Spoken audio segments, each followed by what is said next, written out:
So for part one of my assignment, I created this tree breaking effect. You hit it with a fireball and then it burns and falls.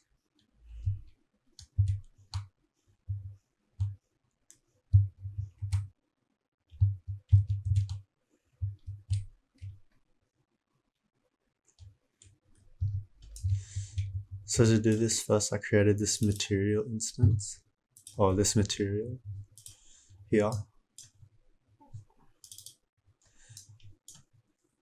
And basically it just adds a glowing effect around the edges when the alpha is lowered or increased.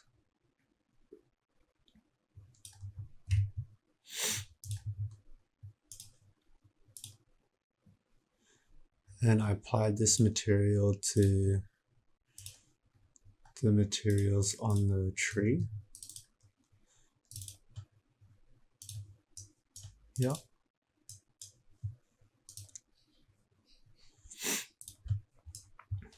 And then I created these two Niagara systems. The first one is just the tree disintegrating, so this effect here.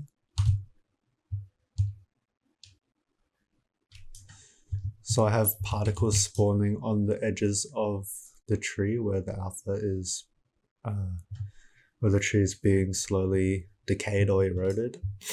And I've just got some falling particles, blowing particles, and this vortex around it to add to the effect.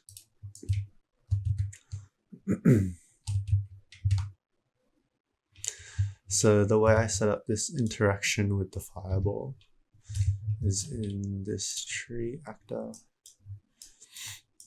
So when it interacts with the projectile, I turn on simulated physics so that it can fall. I give it some rotational velocity just so that when it gets hit, you see it has a bit more movement than just sort of being still and then slowly falling. It has a bit of rotation on it. And then it spawns a system attached to this tree flame system. So this system here, you can't see it there, but it's essentially just the fire on the tree before before this effect plays. It sets the tree on fire.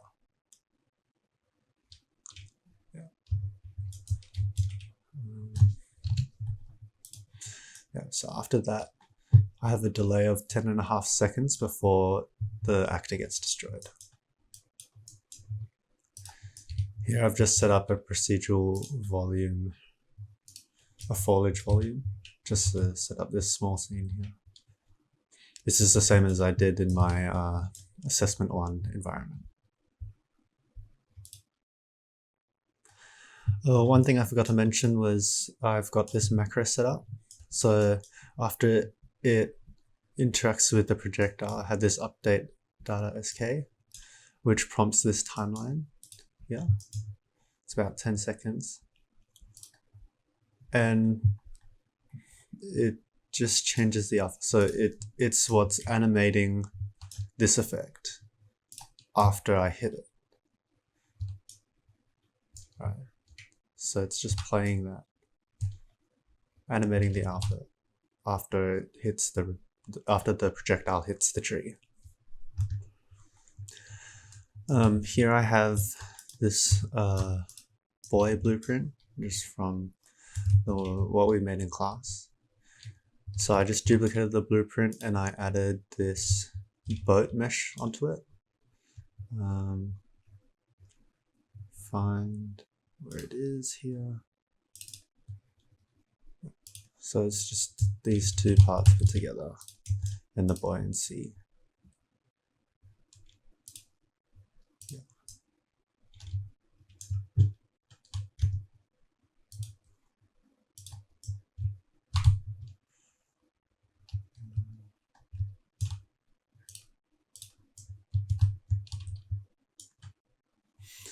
Yeah, so I've locked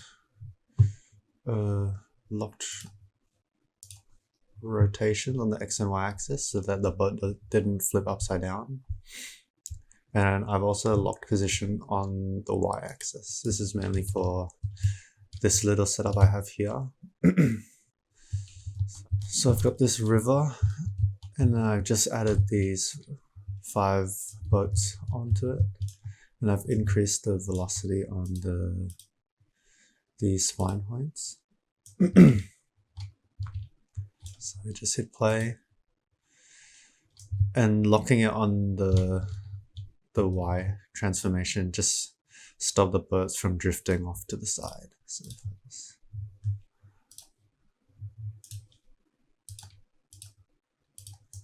yeah, that would just, oh, the water's gone. Interesting. But yeah, they would just drift off to the side and then hit the ground, which is not what I want to see. Oh, now the water's working. Yeah.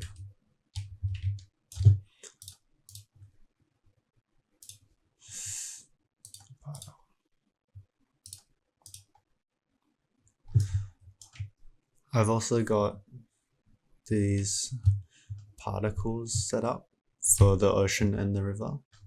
So when the player is walking through or running through, I have this sort of mist and splash particles that are coming out.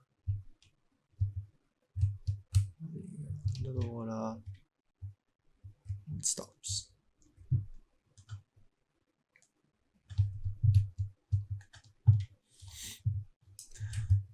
And finally, for part 3, I have these footprints set up.